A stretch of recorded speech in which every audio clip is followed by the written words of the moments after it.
Hello বন্ধুরা, ওয়েদারটা তো তোমরা জানোই একদমই ভালো নেই। এবারে আমি একটু রান্না করছি আজকে। দেখো, আমি একটা কুমড়োর একটা রেসিপি বানাবো, কুমড়োর ভর্তা। এই দেখো, রসুনটা ভেজে নিয়েছি। এই যে দেখতে পেয়েছি, রসুনটা ভেজে নিয়েছি। এই দেখো, এবার আমি লঙ্কাটাও ভেজে নামিয়ে নিয়েছি। এই দেখো, পেঁয়াজটা ভাজা বসিয়েছি এই যে কড়াতে। এই দেখো, পেঁয়াজটা ভাজা হচ্ছে। সাইডে কুমড়োটাও কেটে রেখেছি। এই দেখো,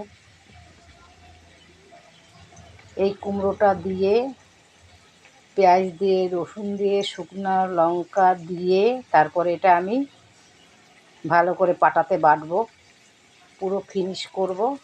তারপরে এই ভর্তাটা রেডি হবে।